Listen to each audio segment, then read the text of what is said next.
the one thing that Kat said on Shay Shay that it seems like everybody missed, especially now, was that the biggest job of people in the Illuminati is to pretend like none of it's real, to pretend like none of it happens, to keep the secret, to make it all seem like, oh no, that's not happening, that's not happening, that's not happening. Isn't that exactly what's happening now? Yeah. So, HSI runs up onto multiple properties, and they collected all kinds of things that never made it to that courtroom, did it?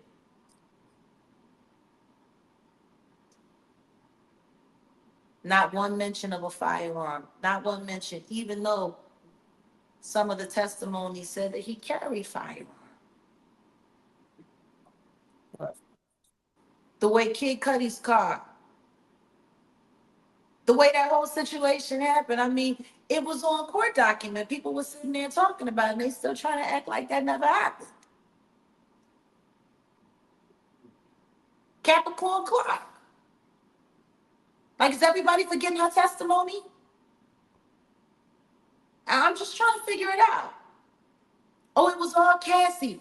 Cassie was the mastermind, but she was doing it all with his corporate credit card. That means it's his money.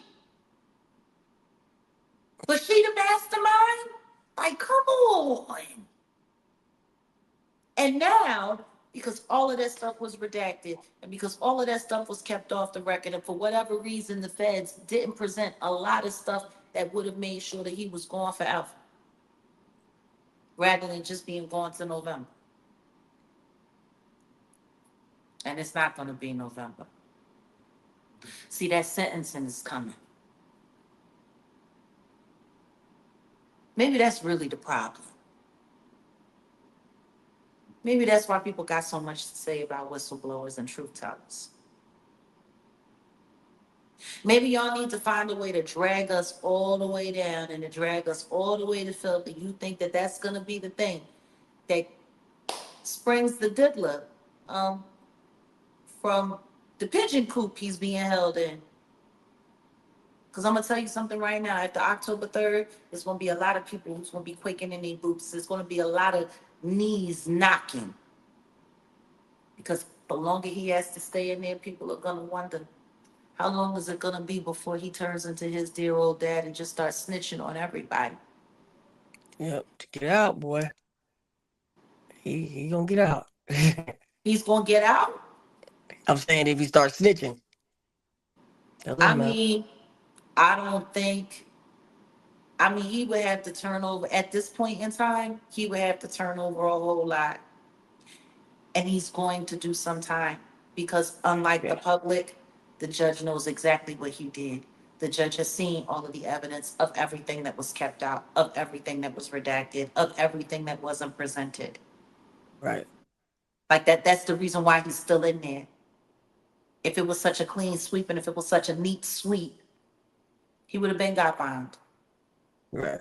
That makes sense. It's not that, yeah, but see, that's the danger of the media. That's the danger of the media.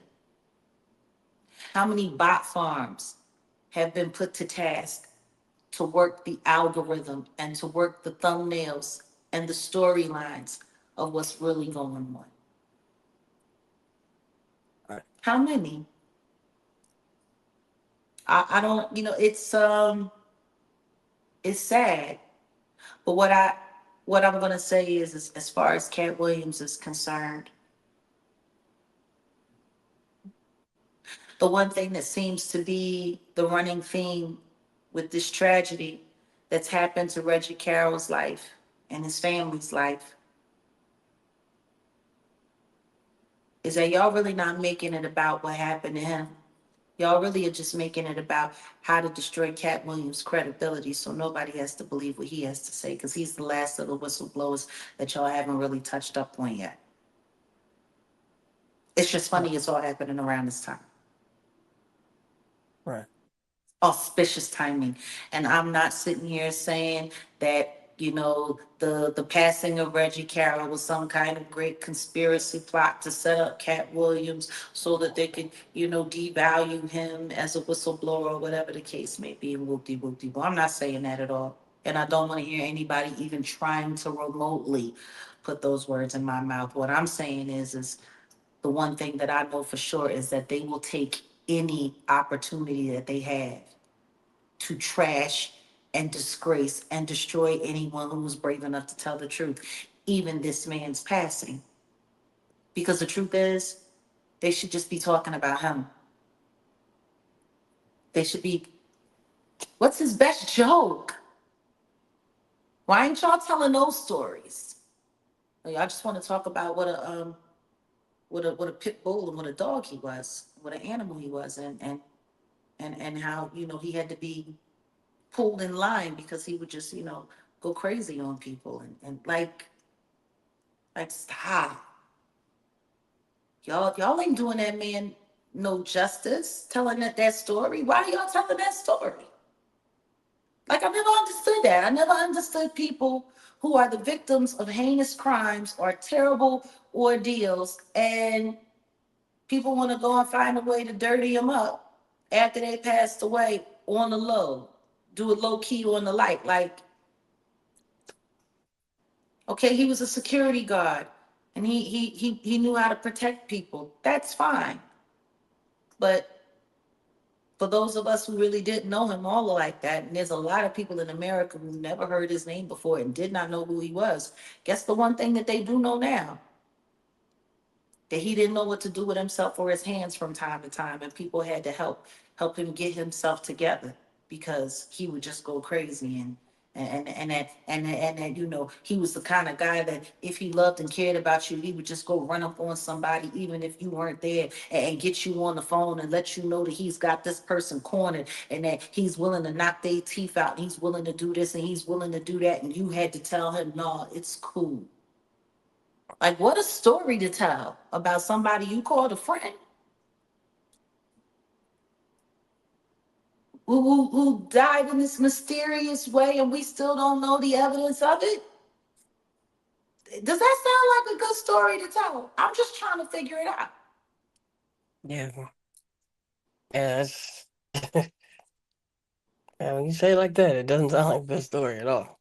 No, it doesn't. It doesn't sound like a good story.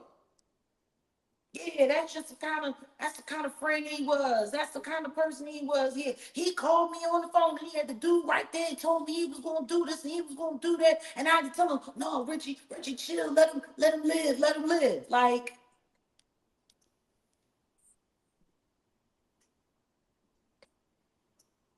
really? That's the story of all the stories. And even if you wanted to tell people that he was that kind of committed friend to do that, you could have saved us some of the details, because the truth is what you make him sound like is that he was a loose cannon waiting for somebody to come and put him down. Am I wrong? Right. I mean, am I the only person that's getting that Yeah, that, message? like, yeah, that's man.